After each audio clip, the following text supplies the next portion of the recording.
नमस्कार दोस्तों, मैं अंकुर उपाध्याय स्वागत करता हूं आप सभी का आपके अपने YouTube channel share market analysis में। दोस्तों यहां पे आप सभी के साथ बात करने वाला हूं बाजार के बारे में। और मार्केट्स ने आज जो करिश्मा किया है, मतलब कल जो कुछ हुआ उसका एग्जैक्टली अपोजिट हो गया मार्केट में। सबको ले डूबा बाजार, सबको, एक व्यक्ति नहीं छोड़ा ऑप्शन बायर जिसको नहीं लेके डूबा होगा। आज निफ्टी 25 पॉइंट नीचे है और पूरे दिन में पता है क्या हुआ है? पूरे दिन में मात्र 130 पॉइंट्स का मूव देखने को मिला है। और ये 130 पॉइंट्स में से भी पूरा का पूरा मूव मॉर्निंग में 10:30 आ गया था। 10 बजे आरबीआई गवर्नर शक्तिकांत दास जी जैसे ही अपना भाषण देना शुरू करते हैं उसके तुरंत 5 से 10 मिनट में एक डिप आई और डिप में रिकवरी आ गई। उससे बड़ा कुछ नहीं हुआ बाजार में। लगभग 11 बजे से लेकर अभी तक मैं निफ्टी की चाल बताऊं दोस्तों, तो हाई है 24,740 से 50 के बीच, 720 है एग्जैक्टली देखूं तो। और लो है आपका अभी जो ट्रेड कर रखे गया है 24,660, यानी कि 20 से 60 पॉइंट। 60 पॉइंट के दायरे में निफ्टी ने दम तोड़ दिया है। सुबह से 3:07 का समय हो रहा है। अब ये इंपॉर्टेंट क्यों है वो समझिए। देखो, उम्मीद ये थी बहुत हैवी वॉलेटिलिटी आएगी आज, लेकिन हुआ विपरीत। बिल्कुल वॉलेटिलिटी नहीं आई, वहीं का वहीं बाजार ढह गया। और मैंने 11:30, देखो 10:30 मैंने आपसे कहा कि बड़ी वॉलेटिलिटी होगी, और 11:30 मैंने आपसे कहा कि कुछ भी नहीं हो रहा है, कुछ भी करने के बारे में सोचना भी मत, क्योंकि आप जो सोच रहे हो वो हो भी गया ना तो भी पैसा नहीं बनेगा। ठीक है, आप तेजी सोच रहे हो तेजी हो जाए तो भी नहीं बनेगी, मंदी सोच रहे हो मंदी हो जाए तो भी नहीं बनेगा। और वही हुआ। निफ्टी के जो प्रीमियम्स थे उनमें भारी भरकम सेलिंग आई है दोस्तों, थोड़ी बहुत नहीं आई है, भारी भरकम। क्योंकि आरबीआई पॉलिसी के चलते उम्मीद ये थी कि बड़े मूव आएंगे, लेकिन हुआ बिल्कुल विपरीत। अब आप ध्यान से सुनिएगा, 24,678 पे हैं हम। अगर मैं सबसे क्लोज कॉल की बात करूं तो 24,700 की कॉल है, जिसकी 30 पॉइंट निफ्टी गिरा है तो ऑब्वियस है कॉल तो गिरेगा ही गिरेगा। जिसकी वैल्यू डाउन हुई है, लेकिन कॉल की वैल्यू गिरी है 33 पॉइंट, जिसमें स्पॉट में निफ्टी 33 पॉइंट है नीचे, तो कॉल टूटा केवल 33 पॉइंट। और पुट पे नजर डालें तो पुट तो बढ़ना चाहिए ना आपका, नीचे गया बाजार, ये अकेला 40 पॉइंट टूट गया।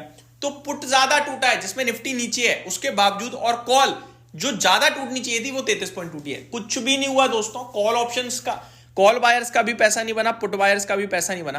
कॉल के कम करने के पीछे का रीजन जरूर मैं आपको देना चाहूंगा, क्योंकि मार्केट्स इवेंचुअली ये सोच के चल रहा है कि बाजार ऊपर चला जाएगा, तो इसलिए कॉल बायर्स थोड़ा मजबूती से टिके हुए हैं। और पुट बायर्स जो सोच रहे थे यार शायद दिक्कत आ गई है, गिर सकता है बाजार आरबीआई पॉलिसी का, वो कहीं ना कहीं पिट गए हैं। बट इवेंचुअली पुट बायर्स में थोड़े से ज्यादा वॉल्यूम्स दिख रहे हैं बाइंग साइड पे, डेथ में जाऊं तो मैं, तो चीजें बहुत ही ज्यादा कॉम्प्लिकेटेड थी, इसीलिए मैंने आपसे कहा कि कुछ भी मत करना, और वो एग्जैक्टली ठीक बैठा। अब बढ़ते हैं आगे।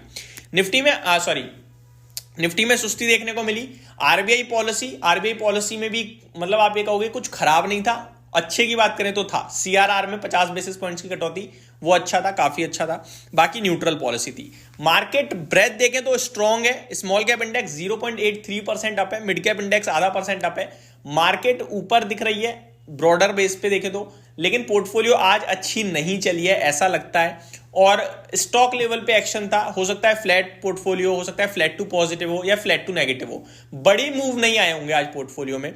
एडवांस शेयर्स की बात करूं तो 1450 से थे और नेगेटिव शेयर्स 900 थे। आज का एक आईपीओ भी था जो लिस्ट हुआ, सुरक्षा काफी खराब, 5% नीचे देखने को मिला है। मेटल इंडेक्स लीड करता हुआ दिखा तेजी को, 1.25% की रैली आई है दोस्तों। ऑटो इंडेक्स में 1% की तेजी थी। पीएसयू बैंक्स में हरियाली देखने को मिली 0.5%। मिड कैप सिलेक्ट और एफएमसीजी फ्लैट टू पॉजिटिव थे। वहीं आपके लिए 5 सेक्टर ऐसे हैं जो फ्लैट टू नेगेटिव हैं। Financial services, energy, IT, bank, pharma, ये फ्लैट टू नेगेटिव है। और मीडिया में 0.5% के समथिंग की गिरावट देखने को मिली है। तो मार्केट बहुत ही सुस्त था। आज कामकाज भी देखें तो ज्यादा कुछ हुआ नहीं है किसी पर्टिकुलर स्टॉक में। बीएससी में हुआ है 3,200 करोड़ का टर्नओवर है। आईटीआई ये सरप्राइज था, 13% ऊपर भी गया है, 2350 करोड़ का टर्नओवर है। एचबीएल पावर 1673 करोड़ का टर्नओवर। एचडीएफसी बैंक 1445 करोड़ का टर्नओवर देखने को मिला है। टॉप गेनर में आज आईटीआई था 13% ऊपर, एमसीएक्स 7%, एचबीएल पावर, वेदांता ने मजा कर दिया भाई साहब। पॉलिसी बाजार, ये स्टॉक्स थे जो कमाल कर रहे थे। वहीं गिरावट वाले स्टॉक्स की बात करें अगर दोस्तों, खबर आते हुए दिख रही है एलएनटी के लिए, और खबर की बात करें तो ज़्यादा बड़ी नहीं है एलएनटी के हिसाब से देखा जाए तो। एचईजी में 4.5% की गिरावट देखने को मिली। कैनफिन होम्स 4% नीचे था, सिग्नेचर ग्लोबल नीचे था, पॉलीमेडिक्योर, कैम्प्स, ये कुछ स्टॉक्स जो आपके लिए हल्का हल्का लाल निशान में ट्रेड करते हुए दिखे। अगर बात करें निफ्टी की तो 29 स्टॉक्स नेगेटिव थे। सिप्ला लीड कर रहा था गिरावट को और अदानी पोर्ट्स, भारतीय एयरटेल, एचडीएफसी लाइफ ये फॉलो करते हुए दिखे। टॉप गेनर में आज टाटा मोटर्स आया, 800 रुपये के पार 825 पहुंच गया। Bajaj auto, axis bank, Maruti, तो ऑटो में अच्छा मूव था और ये स्टॉक्स लीडरशिप में थे। तो ये मेरी तरफ से फाइनल अपडेट थी दोस्तों। अब स्टॉक स्पेसिफिक बात करेंगे post market. Thank you so much for watching this video. Have a great day guys.